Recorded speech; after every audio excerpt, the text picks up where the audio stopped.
Hello everyone, आपका एक बार फिर से वेलकम करते हैं हमारे आज के इस फ्रेश वीडियो पे। तो आज इस वीडियो के अंदर मैं आपके साथ डिस्कस करूंगा HDFC index, S&P, BSE, Sensex direct plan growth mutual fund के बारे में। तो सबसे पहले हम लोग इसका रिटर्न देखते हैं। तो पिछले एक साल के अंदर जो रिटर्न दिया है वो दिया है 11.5% के आसपास। पिछले एक साल का रिटर्न है। 3 साल के रिटर्न की बात कर लेते हैं तो 3 साल में 18% के आसपास रिटर्न है। 5 साल के रिटर्न की बात कर लेते हैं तो 14.5% के आसपास रिटर्न है। और एनुअल रिटर्न देखें तो 13% के आसपास एनुअल रिटर्न है। अब हम लोग इसके एनएबी देखते हैं। तो आज के डेट में इसका एक एनएबी का प्राइस है 609.49 रुपया।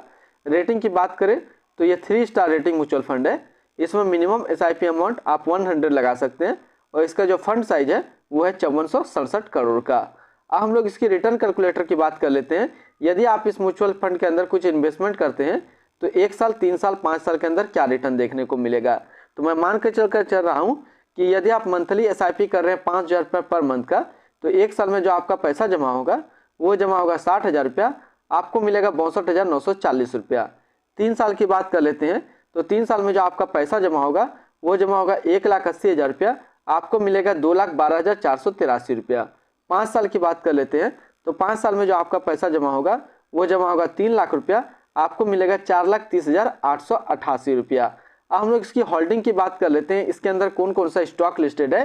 तो इसके अंदर टोटल जो स्टॉक लिस्टेड है वो 30 स्टॉक लिस्टेड है, जिसमें से हम लोग टॉप 10 पे नज़र डालते हैं। तो टॉप 10 में पहला नाम आता है HDFC बैंक लिमिटेड, दूसरा है रिलायंस इंडस्ट्रियल लिमिटेड, तीसरा ICICI बैंक लिमिटेड, चौथा इन्फोसिस लिमिटेड, पाँचवा ITC लिमिटेड, छठा है L&T लिमिटेड, सातवां है टाटा कंसल्टेंसी सर्विस लिमिटेड, आठवां एक्सिस बैंक लिमिटेड, नौवां है Kotak Mahindra bank limited and 10वां भारती एयरटेल लिमिटेड। तो ये टोटल टॉप 10 स्टॉक इसके अंदर लिस्टेड है। ऐसे इस म्यूचुअल फंड के अंदर जो टोटल स्टॉक लिस्टेड है वो 30 स्टॉक लिस्टेड है। तो अब हम लोग बात कर लेते हैं इसकी नेक्स्ट पॉइंट का, जो कि है रिटर्न एंड रैंकिंग का। तो 1 साल के अंदर जो फंड रिटर्न है वो है 11.6 का, 3 साल का फंड रिटर्न है 18.3 का, 5 साल का फंड रिटर्न है 14.7 का और ऑल टाइम देखा जाए तो 12.9 का रिटर्न है। अब हम लोग बात कर लेते हैं कैटेगरी एवरेज का। तो कैटेगरी एवरेज में 1 साल का जो रिटर्न होता है वो होता है 12.4 का, 3 साल में 19.3 का और 5 साल में 14 साल का। रिटर्न रैंक का कैटेगरी पे देखें तो 1 साल में 65वें नंबर पे रैंक करता है, 3 साल में 41वें नंबर पे रैंक करता है और 5 साल में 21वें नंबर पे ये रैंक करता है। अब इसी के आसपास हम लोग कुछ सिमिलर फंड यदि देखें तो है DSP Nifty 50 equal weight index fund direct growth, Bandhan Nifty 50 index fund direct plan growth, Nippon India index fund Nifty 50 plan direct growth, Franklin India NSE Nifty 50 index direct growth और Nippon India index fund S&P BSE Sensex plan direct growth. तो ये total इसी के आसपास similar fund है।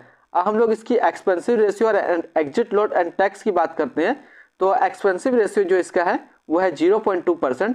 Exit load यदि आप 3 दिन के अंदर रिडीम कर लेते हैं तो इसका एग्जिट लोड जो आपको पड़ेगा वो 0.25% का।